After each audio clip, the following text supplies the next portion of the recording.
محترم ناظرین و سامعین، السلام علیکم ورحمۃ اللہ۔ مسلمان بہت شوق سے جانور کی قربانی کرتے ہیں، اور بلکہ قربانی کرتے وقت نہ صرف بڑے بلکہ چھوٹے بچے بھی جانور کے پاس موجود ہوتے ہیں اور وہ اسے ذبح ہوتے ہوئے دیکھتے ہیں۔ اسلام نے یہ جو حکم دیا ہے کہ زندہ جانور کے گلے کو ذبح کیا جائے، گلے پر چھری پھیر کر ذبح کیا جائے، تو یہ فیصلہ یہ کیسا ہے؟ جبکہ اسلام یہ دعویٰ کرتا ہے کہ وہ ہر مخلوق کے لیے، چاہے وہ انسان ہو، وہ جنات ہوں، یہاں تک کہ وہ جانور ہی کیوں نہ ہوں، پھول پودے کیوں نہ ہوں، ان سب کے لیے رحمت کا باعث ہے۔ اور پھر نبی صلی اللہ علیہ وسلم خود یہ ارشاد اپنی زبان مبارک سے فرما رہے ہیں کہ جانور کے گلے پر چھری پھیر کر اسے ذبح کیا جائے، اور ہم جانتے ہیں کہ نبی کریم صلی اللہ علیہ وسلم رحمت للعالمین ہیں۔ تو یہ سوال باوجود اس کے کہ ایمان بھی ہے اور نبی صلی اللہ علیہ وسلم سے عقیدت محبت بھی ہے، لیکن ایک سوال خود مسلمان کے دل میں آتا ہے کہ زندہ جانور کو کیسے ذبح کیا جائے؟ کیا اسے تکلیف نہیں ہوتی؟ ایک انسان کو غیر مسلم یہ سوال کرتے ہیں کہ اگر مسلمان کو ایک پن بھی چبھ جائے تو اس کی حالت دیکھنے کے قابل ہوتی ہے، اور زندہ جانور کے گلے پر پوری چھری پھیر دی گئی، پورا گلا اس کا کاٹ دیا گیا، تو ایسا عمل کیا کہلائے گا؟ اس پر کچھ سائنسدانوں نے کام کیا، اور جس میں professor doctor Schulz, Hanover university Germany, اور 1976 انہوں نے پریس کانفرنس کی، کئی سال ریسرچ کے بعد دنیا کے تمام جو طریقہ ذبح کا ہے انہوں نے اس پر تحقیق کی اپنی لیبارٹری میں، اور آخرکار انہوں نے پریس کانفرنس میں کہا کہ جتنے بھی طریقے رائج ہیں اس میں صرف اسلامی طریقہ ایسا ہے کہ جس میں جانور کو یہ پتہ ہی نہیں چلا کہ اسے ذبح کر دیا گیا ہے، اور انہوں نے سفارش کی کہ یورپ میں بھی اس طریقے کو اپنایا جائے۔ ہمارے ساتھ موجود ہیں جناب پروفیسر ڈاکٹر سید صلاح الدین قادری صاحب۔ السلام علیکم۔ وعلیکم۔ اور ناظرین، آج موضوع یہ ہوگا کہ مختلف چیزیں آپ دیکھتے ہیں، مختلف اسٹیجز دیکھتے ہیں اس جانور کے جو تڑپ رہا ہے، جیسے ذبح کر دیا گیا ہے۔ ذبح تو کر دیا جاتا ہے، لیکن وہی بات کہ ایک مسلمان خود یہ سوچتا ہے کہ یہ کیا ہوا۔ اگر یہ سوچا جائے کہ اس کو تکلیف نہیں ہوئی تو ساری علامتیں موجود ہیں کہ جانور، اس کا چہرہ وہ بتا رہا ہے کہ اس کو شدید صدمے سے گزرنا پڑا ہے، اس کا تڑپنا، ہاتھ پاؤں مارنا یہ بتا رہا ہے کہ وہ ابھی تک تکلیف میں ہے، لیکن ایسا نہیں ہے۔ کچھ خوبصورت باتیں ہمیں احادیث میں بھی ملتی ہیں کہ دوسرے جو مذاہب ہیں، الہامی مذاہب، ان میں اللہ تعالیٰ نے جو بھی ذبیحہ کا طریقہ دیا اس سب کا مقصد ایک ہی تھا کہ جانور کو تکلیف نہ ہو، ذبح کرتے وقت اسے احساس نہ ہو کہ اس کے ساتھ کیا معاملہ ہوا ہے۔ یہودی اس میں وہ مذہب ہے جنہوں نے آج تک اپنے اس الہامی طریقے کو قائم رکھا ہوا ہے، اور ان کے ہاں بلکہ اسلام سے بھی زیادہ غالباً سخت شرائط ان کے ہاں پائی جاتی ہیں۔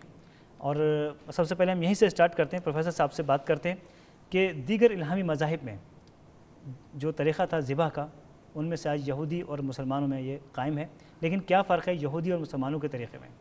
دیکھیں فرق یعنی آپ یہودی کا ذبیحہ کھا سکتے ہیں، یہ تو ہے، اور جو لوگ جو کہتے ہیں باہر رہتے ہیں، اگر ان کو حلال گوشت نہیں مل رہا تو پھر وہ کوشر، جس کو یعنی یہودیوں کی اس میں کہہ لیں کہ آپ حلال ہے، اس کو استعمال کرنے کی اجازت دی جاتی ہے۔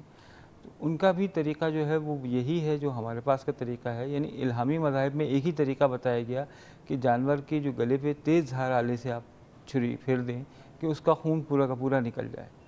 تو یہودی جو ہیں ان کے پاس جو سخت شرائط ہیں، ان میں مجھے ایک بڑی اچھی بات یہ لگی کہ ان کے پاس جو ذبیحہ کرنے والا ہے وہ کوئی عالم دین ہونا چاہیے، اور ہمارے پاس بھی یہ جو ہے اس کے معاملہ برعکس نظر آتا ہے کہ بالکل کوئی جاہل ہوگا، وہ بالکل آپ اس کو پکڑ لیتے ہیں بقرعید پہ۔ تو یہ ایک بات بڑی قابل غور ہے۔ ذبیحہ میں یہودی بھی جو ہے عبرانی زبان میں جو کلمات ادا کرتے ہیں اس میں وہ اللہ کا نام لے رہے ہوتے ہیں، اور ہم بھی ذبیحہ کے طریقے میں اللہ کا نام لے رہے ہوتے ہیں۔ تو اس پہ تو کوئی ایسی وہ بات نہیں ہے. ہاں عیسائیوں کے کیونکہ کوئی تبدیلی آئی ہے تو لہٰذا انہوں نے دوسرے طریقے اپنا لیے. تو اب آپ یہ کہہ سکتے ہیں کہ وہ یہودی اور مسلمانوں کے پاس ہی وہ الہامی طریقہ رہ گیا ہے, جی تو اور کسی کے پاس نہیں. جی بہت اچھی بات کی آپ نے. اور یہودیوں کا ذبیحہ یورپ میں ملتا ہے. یہودی وہاں پر اچھی پاور میں ہے اور ایک اسٹیبل حیثیت رکھتے ہیں, لیکن اس کے باوجود وہ چھپ کر کرتے ہیں آج بھی. لیکن جب مسلمانوں کی تعداد بڑھی, خاص طور سے جرمنی میں اور آسٹریا, اٹلی, فرانس, اسپین اور اسکینڈینیویا, بینیلکس, مسلمان جب زیادہ تعداد میں پہنچے تو یہودیوں کو بھی حوصلہ ہوا. اور وہاں اس وقت پتہ چلا کہ جس طریقے سے مسلمان ذبح کر رہے ہیں یہودی بھی اسی طریقے سے کرتے ہیں. اور جب مسلمانوں کے خلاف پروٹیسٹ ہوا, احتجاج کیا وہاں کے لوگوں نے, وہاں کے عیسائیوں نے, کیونکہ عیسائیوں کا دراصل اسلام کے خلاف نہیں تھے, بلکہ وہ یہ کہتے تھے کہ یہ زندہ جاندار ہے, اس پر آپ نے اس کے ہوش و حواس میں چھری کیوں چلائی؟ اس کو پہلے بے ہوش کیا جائے, اس کو انکانشیس کیا جائے, اور پھر اس کو چھری چلائیں گے تو اس کو احساس نہیں ہوگا, کیونکہ اس وقت تک وہ بھی سائنس سے واقف نہیں تھے.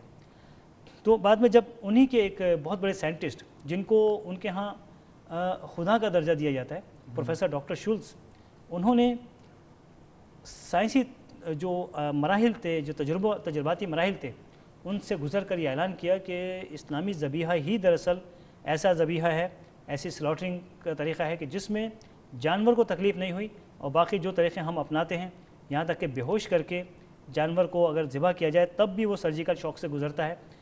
تو یہ ہوتی ہے. اور لیکن جو آپ نے ایک بات بہت اہم ابھی کی ہے کہ بہت بڑی شرط اسلامی ذبیحہ میں جس کی بنیاد ہے وہ یہ ہے کہ چھریوں کا تیز ترین ہونا بہت ضروری ہے. اور آپ نے صحیح کہا کہ ہمارے ہاں چونکہ تعلیم موجود نہیں ہے, لہٰذا وہ جانوروں کے ساتھ, کیونکہ ہم تو انسانوں کے ساتھ رحم کا معاملہ نہیں کرتے, تو جانوروں کے ساتھ تو ہم جانور کو تو جانور سمجھتے ہیں. وہ چھریاں اکثر میں نے دیکھا ہے کہ ہمارے جو قصاب حضرات ہیں ان کے تیز نہیں ہوتی. مسند احمد اور ابن ماجہ, نبی کریم صلی اللہ علیہ وسلم نے حکم دیا, تاکید نہیں کی, حکم دیا کہ چھریاں خوب تیز کی جائیں اور ان کو جانوروں سے چھپا کر لے جائیں, اور جب ذبح کرو تو جلد کر ڈالو.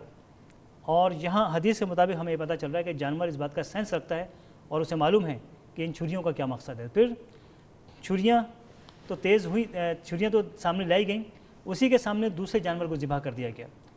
تو یہاں سے ہسٹامین کریٹ ہوتا ہے خوف کی وجہ سے. ہاں, خوف میں جو ہسٹامین کریٹ ہوگا اس کی وجہ سے بلڈ ویسلز پھیل جائیں گی. جی اصل میں جو آپ نے یہ ذبیحہ کی بات کی, ڈاکٹر شولز کے تجربے کی بات کی کہ جو انہوں نے ای سی جی اور ای ای جی وغیرہ کے ذریعے چیک کیا, اصل نقطہ نظر ہمارا یہ یعنی ڈیفینسو تو ہمیں نہیں ہونا چاہیے کہ جو ہم یہودی بھی اس معاملے میں بڑا وہ کہتے ہیں کہ جو ہمارا طریقہ ہے وہ طریقہ ہے. اچھا, اب یہ سائنٹیفکلی پروو ہے کہ آپ کے طریقے میں جو ہے جانور کو تکلیف نہیں ہو رہی.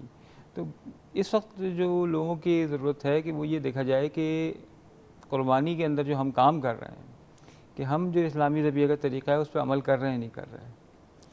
اس پہ بات کی جائے کہ دیکھیں آپ کے جو ذبیحہ کا طریقہ کار ہے کہ اس میں آپ پہلے بسم اللہ پڑھ رہے ہیں, پھر اللہ اکبر کریں. اچھا, کچھ ساؤنڈ افیکٹس بھی آتے ہیں آپ کے پاس اور آپ کو اللہ کا نام لینا ہے, وہ ایک پورا طریقہ کار ہے.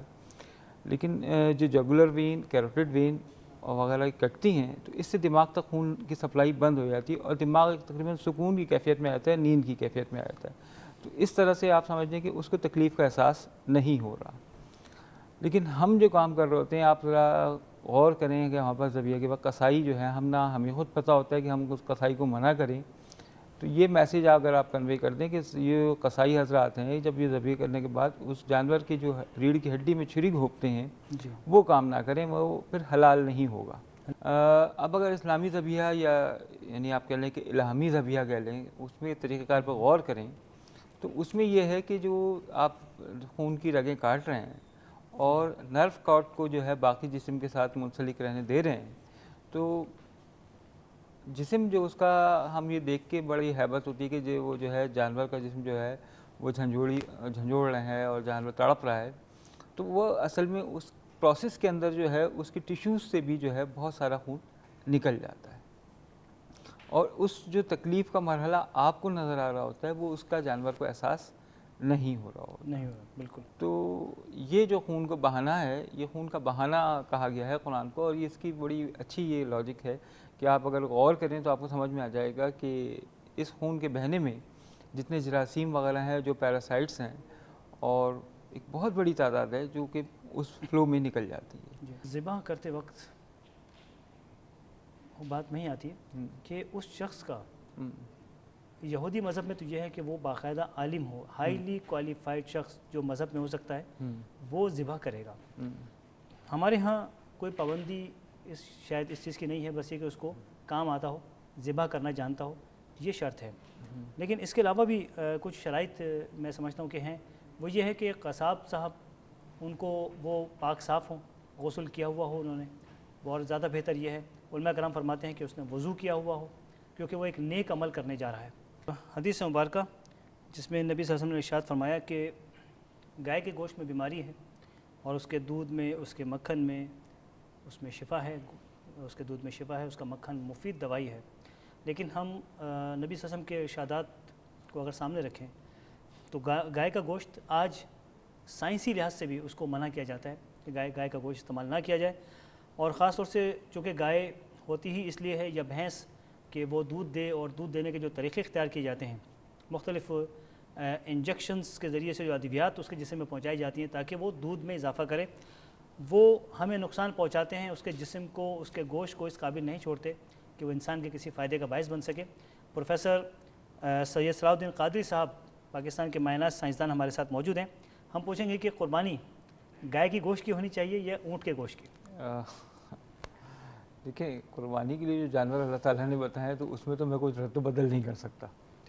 ہاں, اونٹ کے اوپر ایک سورہ غاشیہ کی آیت پہ جیسے آپ کو علم ہے کہ اس پہ غور کرتے ہوئے 2005 سے لے کر آج تک, جی آپ کی تحقیق, تو اس پہ جو چیزیں سامنے آتی ہیں اس میں اونٹ کا گوشت جو ہے اس کی افادیت اپنی جگہ ہے. جی بڑی مزیدار صورتحال یہ دیکھ رہا ہوتا ہوں کہ ٹھیک ہے آپ گائے کی قربانی کر رہے ہوتے ہیں, لوگ چربی سے ہی بچ رہے ہوتے ہیں, اور مارکیٹ میں جو ہے بچیا کا گوشت لے رہے ہوتے ہیں. اچھا, دل کے حوالے سے یہ خاص کر اس کی چربی ہے یہ نقصان دہ کہلاتی ہے گائے کی. ہاں, لیکن اونٹ کے گوشت کے اندر خاص بات یہ ہے کہ اونٹ کے گوشت کے اندر آپ کو کچھ گلائکوجن اور اس قسم کی مقدار ایسی ملتی ہے کہ آپ اس کو کھاتے ہیں تو اس کے بعد آپ میں فوراً جو ہے اپنے آپ کو حساس محسوس کرتے ہیں. اور آسٹریلین ہارٹ ایسوسیشن نے ایک کام کیا کہ انہوں نے جو ریسرچ کی تو ہارٹ پیشنٹ کی جو ریکمنڈڈ فوڈ ہے اس میں اونٹ کا گوشت شامل کیا ہے. گوشت شامل کیا, ماشاء اللہ. یعنی اونٹ کا دودھ تو باعث شفا ہے ہی, اس کا گوشت بھی وہ ادویات کے طور پہ, دوا کے طور پہ کام ہوتا ہے, استعمال ہو رہا ہے, جبکہ گائے کے گوشت کو منع کیا گیا ہے. تو ناظرین ایک بار پھر کہ جانوروں کو جب ذبح کیا جائے تو وہاں شور شرابہ کرنے کی بجائے اس جانور پر آپ رحم کیجئے, کیونکہ اسلام ان پر رحم کر چکا. ایک ایسا طریقہ بتا دیا کہ جیسے ہی اس کی جلد پر چھری چلتی ہے, ایک نرو ہے جو کہ درد کا پیغام لے کر جاتی ہے اور واپس آتی ہے کہ درد وہاں محسوس کیا جائے گا, لیکن اتنے میں نرو کٹ چکی ہوتی ہے, جانور کو تکلیف نہیں ہوتی. لیکن آس پاس کھڑے ہوئے لوگ وہ اللہ کا ذکر کریں بلند آواز سے, تو انشاءاللہ جانور کے لیے مزید بہتر ہوگا.